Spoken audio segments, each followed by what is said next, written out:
The story is about a young man who gets inspired to build his own rocket and become a scientist after witnessing the passage of Sputnik I over the United States in October 1957. Hammer Hickam lives in Colwood, West Virginia. Colwood is in a small town and the main activity is coal mining. John Hickam is a coal miner and he expects his two sons, Jim and Hammer, to follow in his footsteps and become coal miners too. On 4 October 1957, the Russians start the space race by launching Sputnik I. On the town, citizens are outside and witness the passing of the Russian artificial satellite over the United States. Soon after that, Hammer starts dreaming about launching rockets and he builds his first prototype.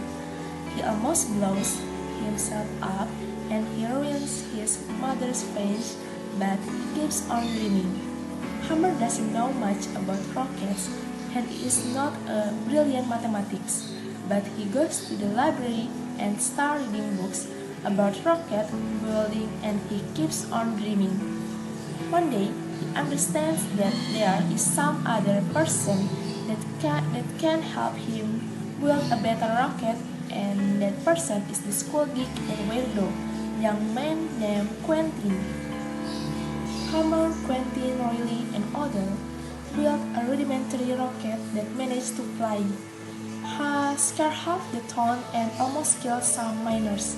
Hammer's father is in charge of the coal mine and he gets very angry when he finds out about the incident.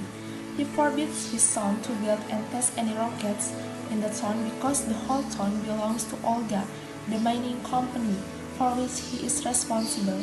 He throws the rocket building materials out of his basement and he tells his son to stop dreaming about rockets and to start thinking about his future as a miner. Miss Riley is a science teacher.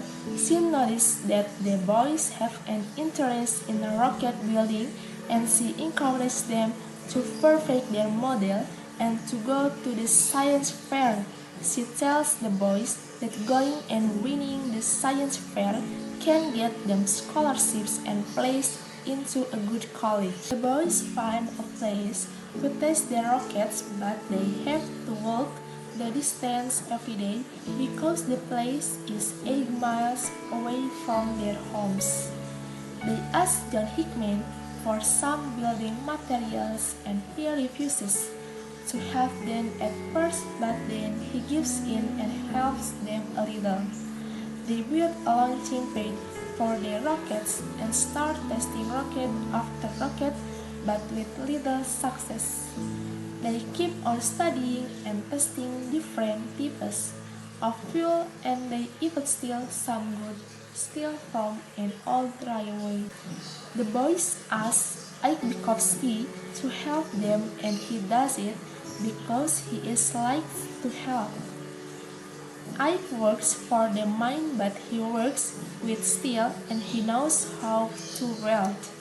He is a Russian man and he appreciates the boys for their courage to stand up and fight against their destiny as future coal miners. One day, the whole town gathers to witness the launch of the Oak One, the first rocket that hopefully will manage to fly. The rocket proves to be a real success and Hammer is interviewed by the local press.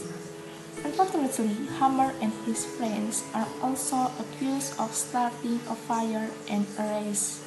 The police officer tells them that they found one of their rockets near the starting place of a fire, so they have to stop testing rockets or go to prison.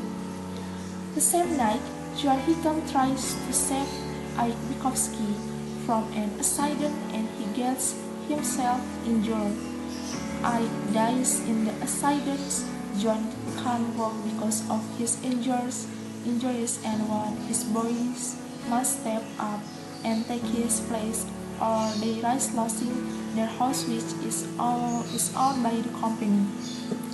Hammer's brother James as a football scholarship, so he can't replace his father. Hammer takes the job and he becomes a miner.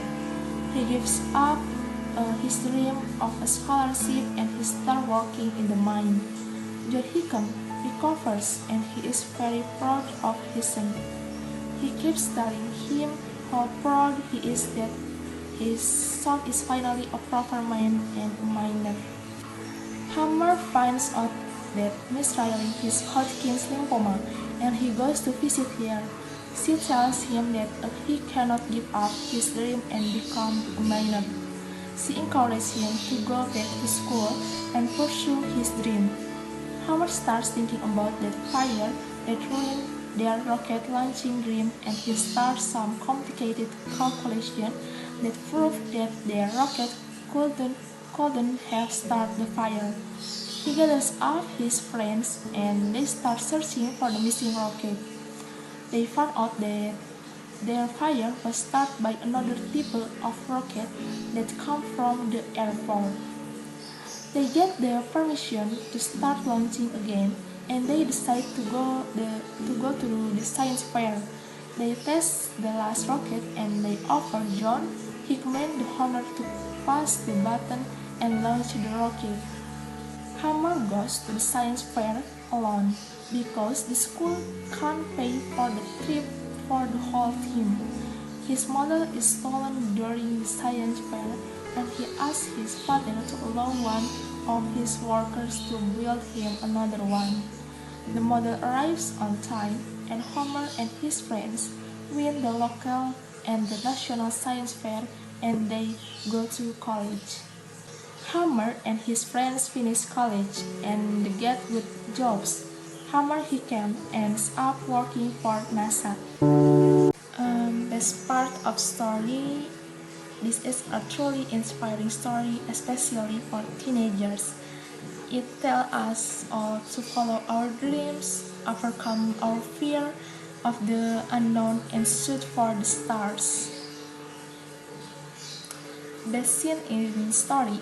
My favorite scene is the one where Hammer tells his father that he remains his only true hero despite him being against rocket launching and science.